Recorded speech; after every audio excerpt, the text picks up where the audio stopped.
So the hospital, they have a barbershop. So I and know. it's a lady. You went?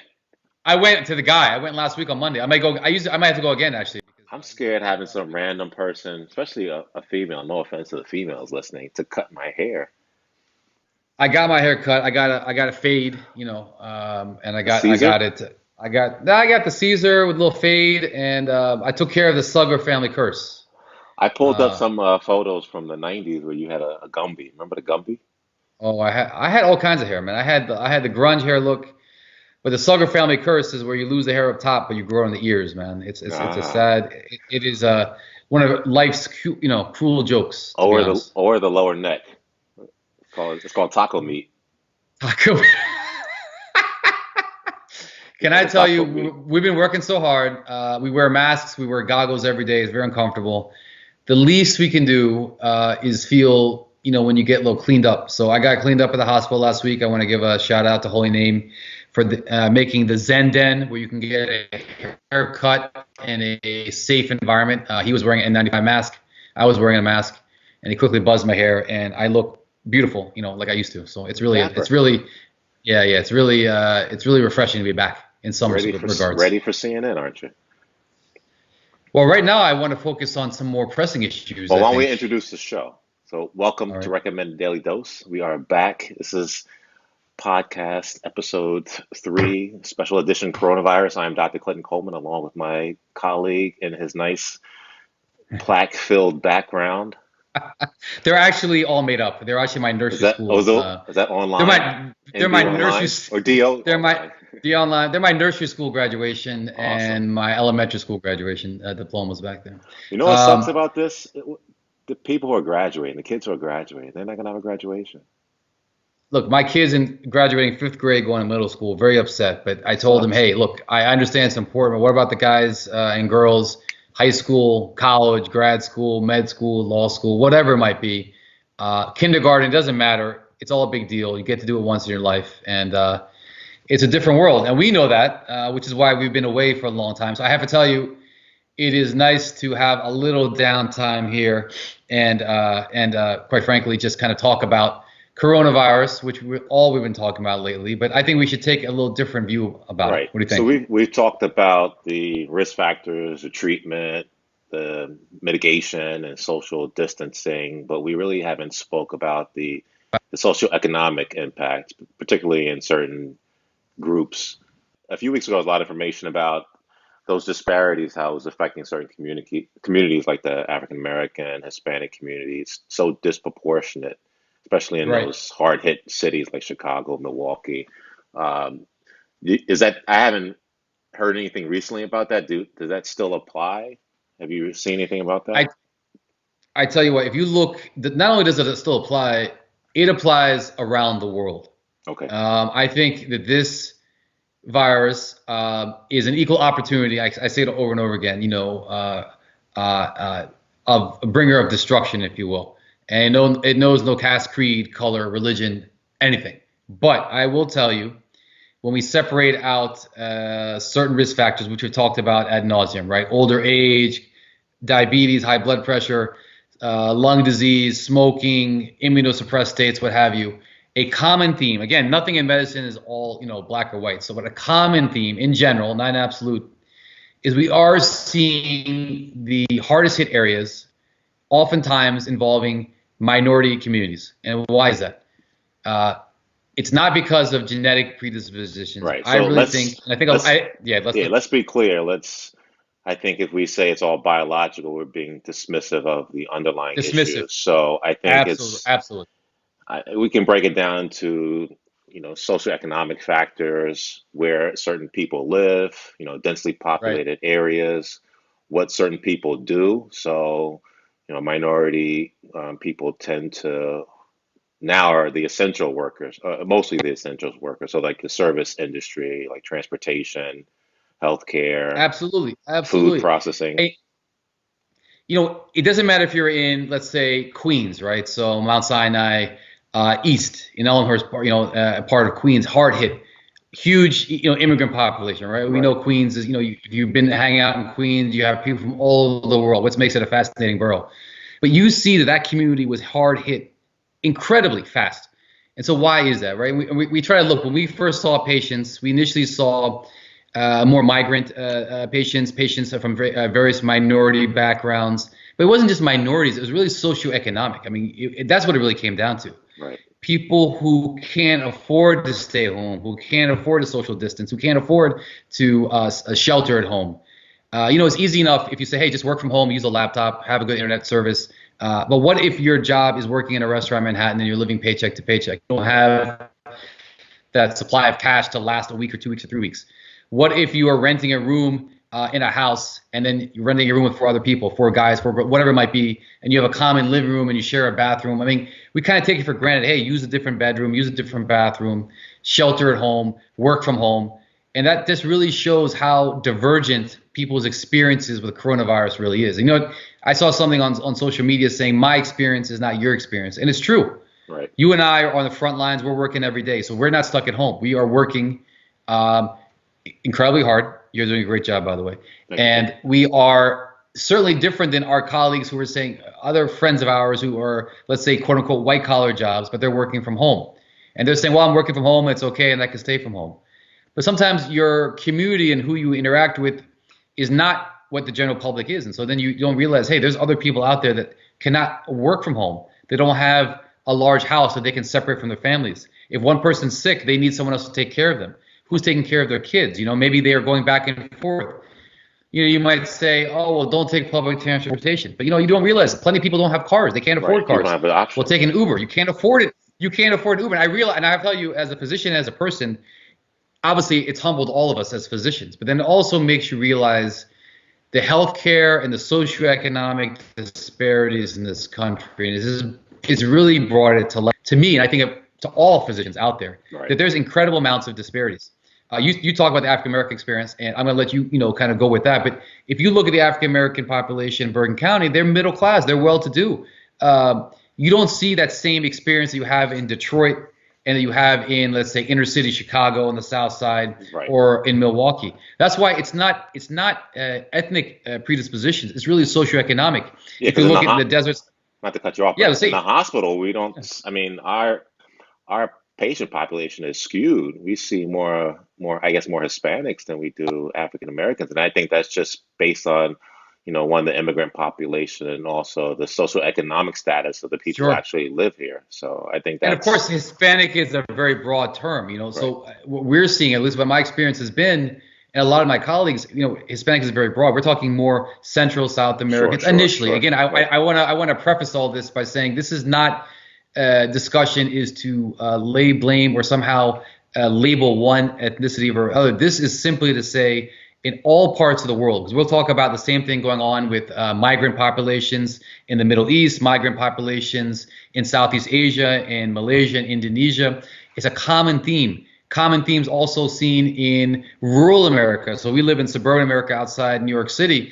What about rural America, where you see a predisposition to workers in, let's say, dairy and meat processing plants, etc., right? Oftentimes work that the common or the average American doesn't want to do, so oftentimes regulated to migrant populations. Right. You're seeing these people that have to work, they're working in very close contact with each other, that don't have the economic means to home isolate, that may not have the healthcare access. That's a huge part of this, right? So I have patients coming in, 40, 45 years old, some with very bad outcomes. Do you have any medical problems? No.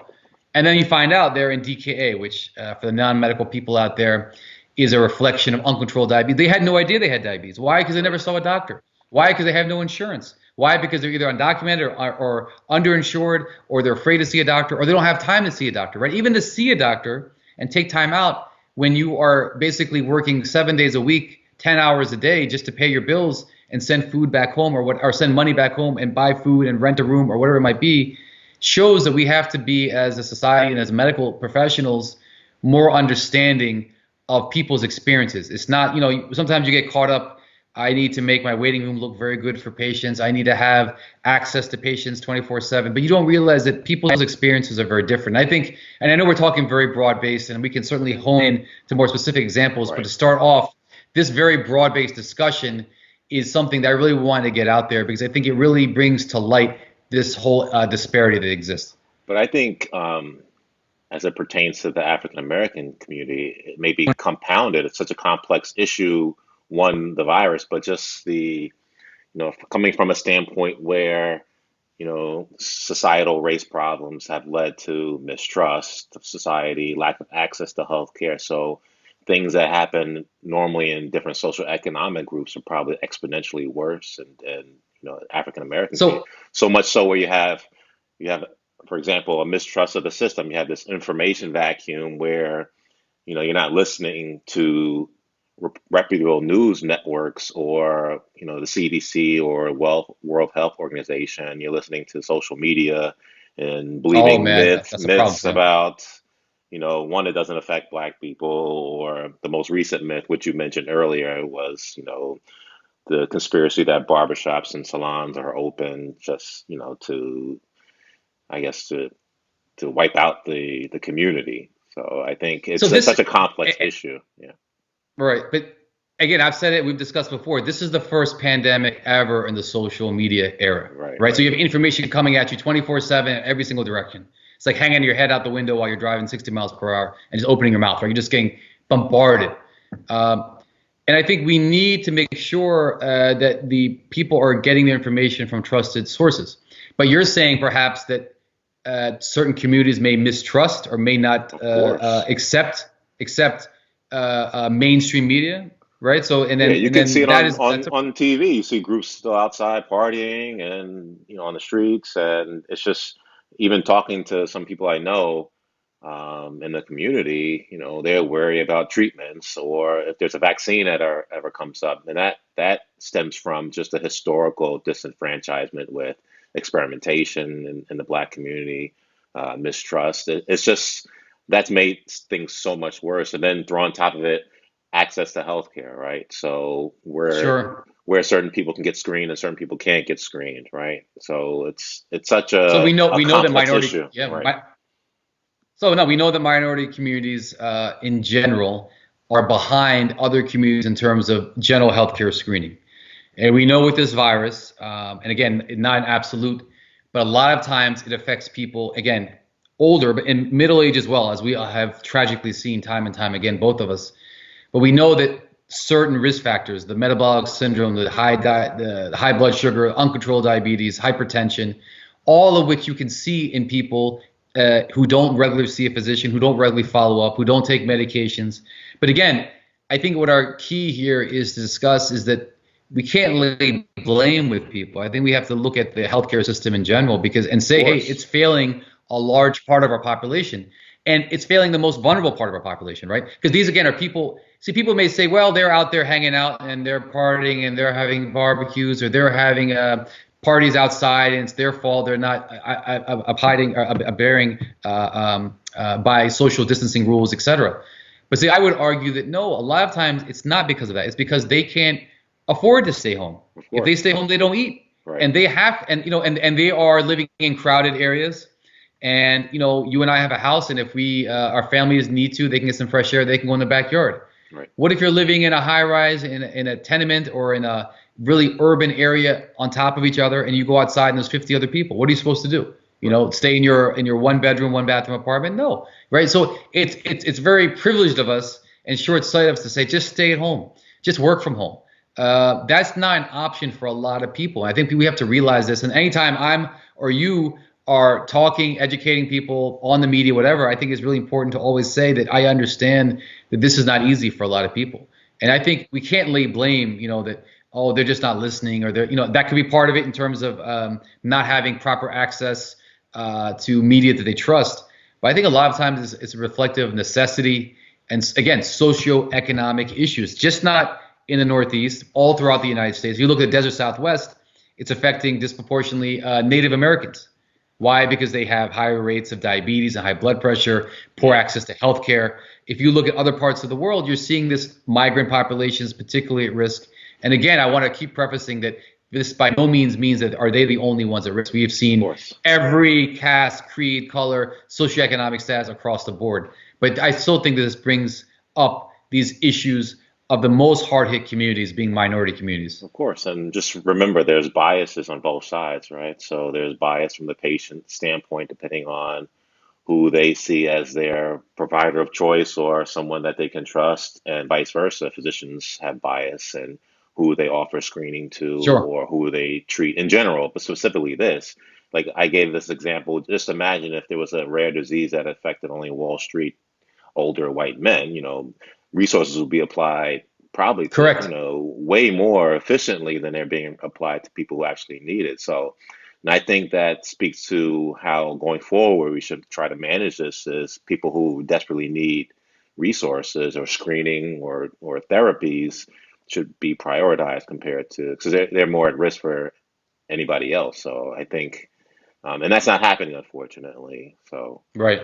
I'm not sure how we make that happen. Well, you and I have talked about healthcare disparities before and mistrust of certain medical communities, and I think you have mentioned that having more minority physicians is certainly a big Of part of it, course. right? So as much as people may trust me, I think that you may say that, hey, in your own community, they may have a better trust of you, or maybe take you more seriously. And again, because you are trying to dive through these different biases that exist inherently within people. Oh, they're not going to get screened, so why bother, right? I mean, that Right. may cross someone's mind, God forbid.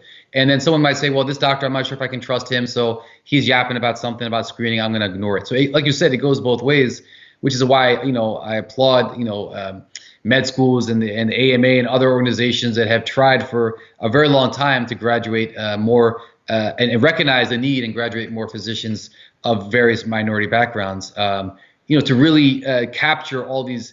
I don't want to say disenfranchised, but some of these communities have been left behind Right. in these certain medical parameters. Yeah. And also teaching cultural sensitivity, right? So we didn't really learn that growing up. We learned that because we happen to be culturally sensitive by nature, but there are a Hey, lot of speak for yourself. physicians. I'm very culturally sensitive. I go from all different backgrounds, You look so. culturally sensitive with your hoodie and your headphones, like you're going to DJ after this. I I was gonna make a joke, but I'll probably get thrown off the air, so we won't make a joke. This is actually my pajamas. I figured since we were working so hard, I was gonna wear a suit actually, but I said, I'll wear my pajamas instead. So it's true. So, I'm wearing pajamas today. so it looks like, as far as testing, it seems like we're, at least in the hospital structure, we're offering it more to the hospital community. But you think something like the RNA test and eventually the antibodies will be, you know, You- I think it's a good question. And there's really three tests we're talking about. There's for the general public, PCR, which you get something jabbed up your nose. That's a polymerase chain reaction. That's a molecular test. Do you have the virus? And then have you recovered from the virus? And are you now producing antibodies? That's serology, anything to do with the serum. That's looking for the antibodies. And then a third test, which has not been developed, but they're hopefully to get soon, is a rapid antigen test. Like imagine if you go to a doctor's office and they quickly swab your nose and they can check if you have the antigen. So there's PCR molecular test, very sensitive. The problem is it requires a lot of equipment, and the average doctor's office, urgent care center can't run it. Serology has their own issues. It's a blood draw, and you have to have the patient come back later to get the results. So as you know, when you tell people to come back, that can cause its own issues. If right? you want a rapid point of care, that's what we call POC, I swab something and I get a test right away, like a rapid flu screen, rapid And strep test. That's that, a next kind of technology that we need to look at. But what I will say, there's all these tests coming in the market. We have, and when I say we mean the FDA has kind of been lax about vetting these tests in the name of getting them available as quick as possible. So some of the accuracy is being foregone to have the availability. And so people need to understand that these tests still have to be vetted. We still have so to we're know the actually sensitivity. vetting them in real time, We which are, we is are. So for we're better or for knowing more and worse. more. Yeah, yeah, But in terms of what it means, what is if you have antibodies, how long will they last? I can't tell you. right. Will they protect me if I get reinfected in the fall? I can't tell you. Will they protect me if there's a different strain of the virus? I can't tell you. So this information is helpful, but we're learning, as you know, and we've talked about before, everything in real time, including how to screen patients, how to diagnose patients, what the clinical manifestations are. Every time I look on some of my medical CME or looking at different journals, we see another way this virus can present. For example, just today they're making announcement and data coming out the way it can affect kids, causing I something called saw that. Kawasaki's disease. Right, with the rash It, and fever, yeah, it's diarrhea. in a blood vessel. Yeah, there's even toe. I don't know if you ever heard of that. Where it almost looks like it can mimic gout. So my point is, there's a lot of systemic manifestations of COVID coming out. So this is all in real time, including testing. So it's great to have a test there. We're not where we need to be. We're not where we need to be of how we can interpret these tests. So people still need to realize that as we slowly, and again, I paraphrase, slowly open up things socially, economy, etc., that we have to understand that, it's not one or the other. Let's either everyone stay at home or let's open up the economy. There's no reason why public health and the economy and social life can't open up and move together. But we have to understand that our understanding of the virus, I know it's a double positive, but our comprehension, if you will, of the virus is still evolving. And things, whatever we say here, may be again outdated week to week, which is why I think it's helpful we kind of check in every week or every 2 weeks and kind of give updates with the disclaimer that by 2 weeks from now, things could change dramatically. And so that's why people need to be informed. And like you mentioned, you need to make sure you vet the sources that you're obtaining information from. Right. Because I can tell you, I've had people ask me, is this all a hoax by Fauci? Still, and, right? and still by Fauci, by Bill Gates even, to push the quote unquote vaccine agenda, which is a whole discussion for a different day. But there are people out there who believe these things, and we have to make sure that we are doing our job as physicians, not only to treat, but also to educate. And that's why I think this is really important for you and I to connect via the podcast today. Speaking of change, they mentioned that Wendy's is running out of meat, which I found fascinating and actually a good thing at the same time. So, we're talking about the virus, but there's such a domino effect of so many other things, like the dairy industry. They're slaughtering chickens. Now we're running out of meat. It's Well, I such can tell you a a it's couple such things, a big deal. Like not just people getting sick, but it's a whole, right? such a so many other things that are affected by this. Well, first of all, why is the meat industry suffering? I mean, forget the fact, my disclaimer that I'm a pescatarian. I don't eat any meat anyway except for fish. You know, and I've been a proponent of that. But I'm not here to get my high horse. What we started this conversation about high risk populations. Who are the people that in general are working slaughterhouses, right? They're not your average American. Most people don't want that job. It's a very difficult, messy job for obvious reasons. And if you don't know why, then go on Netflix or Amazon Prime and watch Food Inc. Okay, and then you'll see how animals are processed and how they come to your table. And So they work here's long hours in close quarters, close and quarters and someone in gets sick, and it's like the pretty whole miserable factory can get conditions. sick. Yeah. So you're having whole populations, and again, this is not in New York City, in Queens. This is in rural America that are essentially all getting sick at the same time. I grew up in Southern Maryland, where Purdue chicken is king. In fact, I think I may have mentioned this before, that I've met Purdue before. I went to school with some of his relatives. You met Purdue for real? Yes, he had several houses, as you can imagine, but he had a house behind ours with a full basketball court. So when I was a kid, we were playing basketball there, and then all of a sudden a big limo comes out. A bunch of kids were all scared. He steps out and tells us, "Boys, don't worry about it. You can play there." So that was my claim to fame. Where I grew up in Salisbury, Maryland, Salisbury University, their business school is the Purdue School of Business. So he's very philanthropic. I mean, he's passed now, but has given a lot of money to our town.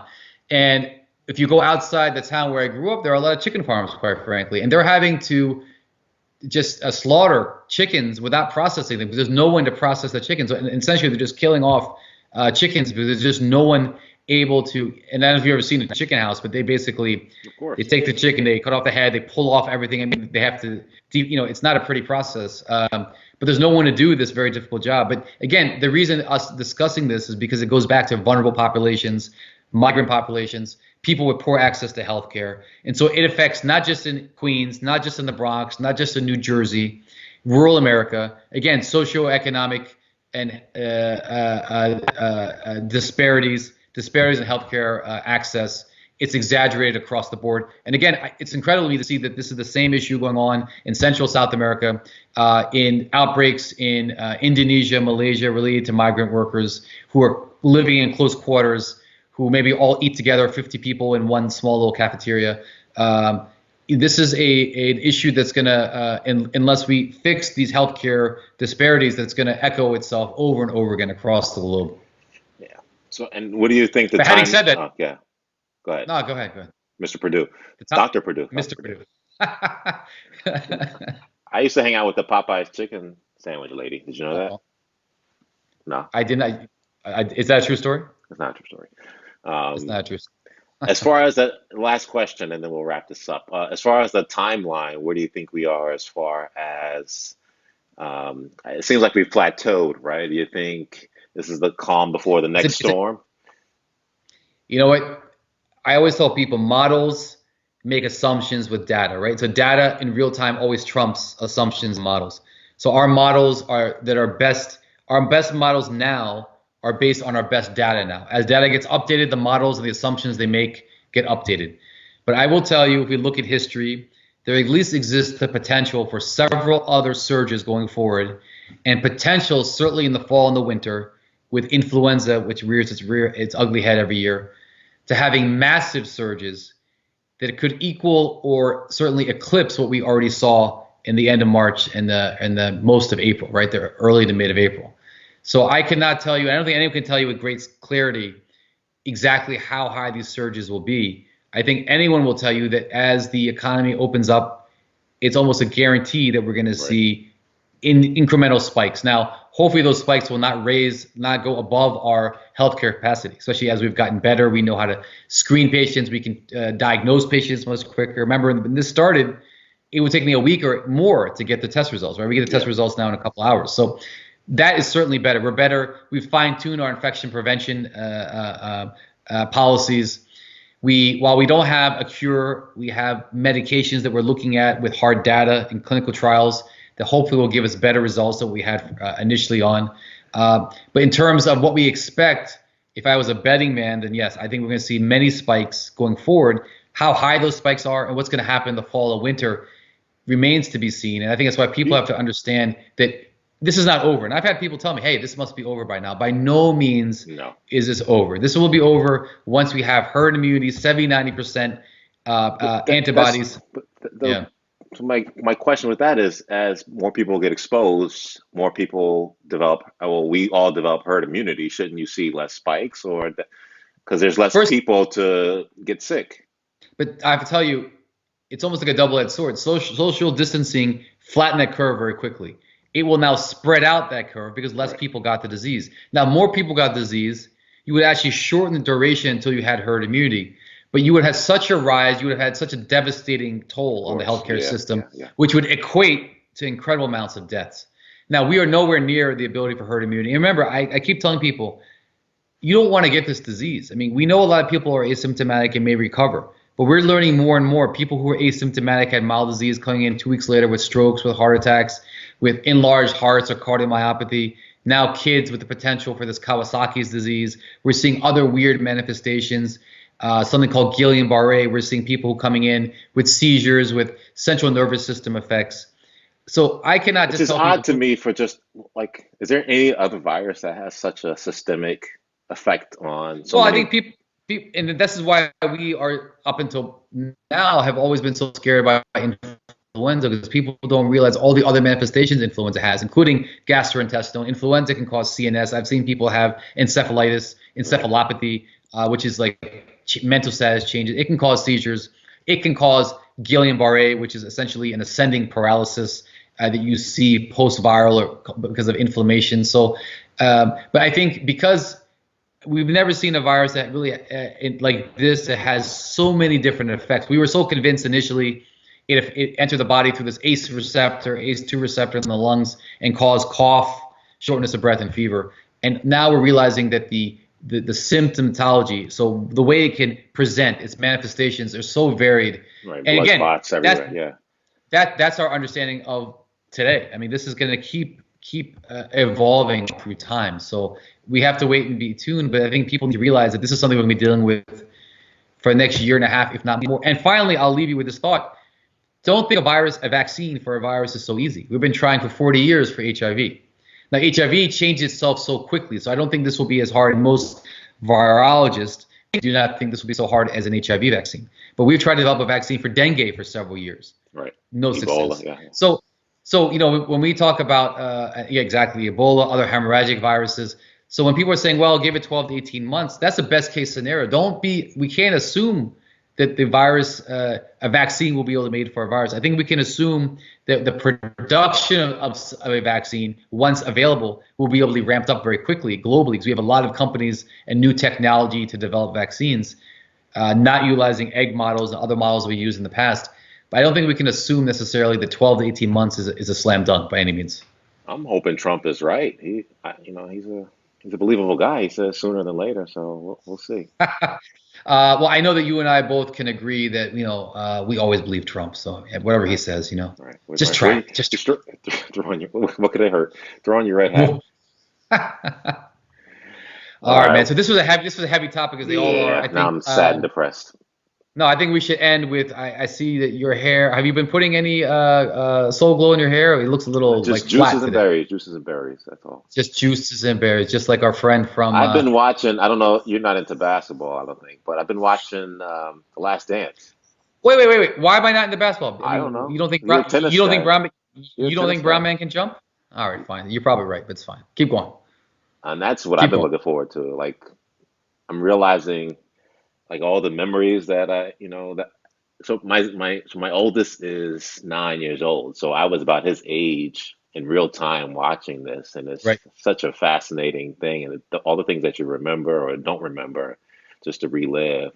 So I'm sure you've been catching up with certain Netflix shows or TV shows. What are you watching now? I've said it once. I'll say it again. The Lion King. Sorry, the Lion King. The Tiger King. The Lion King. That's a uh, that's a slip. You have been watching. You got Disney oh man, Plus. I just said Lion King. Tiger King, which I know people either love it or hate it, but I will tell you, when this thing really hit, when this tidal wave tsunami of COVID came over, like a lot of people, and we should talk about this in the next podcast about the mental health toll that it has taken Definitely. and will Yeah. continue to take. Yeah. First time in my life. I never really had a midlife crisis, but this is the first time I wake up 3 o'clock in the morning, anxious, tachycardic, so my heart's beating, can't go back to sleep, have insomnia. Yeah. And I was like, oh my God, what is happening, right? And then, of course, all these thoughts go through your head. And then one of our colleagues, my man Tesher, told me, hey, you know what? Check out this show. It's so ridiculous that it will take your mind off anything that you may have. And so I was on that 24/7 news cycle, and then when I wasn't working, I was watching the news and I was trying to read about COVID, and it was just too much. Right. And I will tell you, those 7 episodes plus the special, so 8 episodes, really helped me out. So I will tell you, it is ridiculous. It's nonsensical.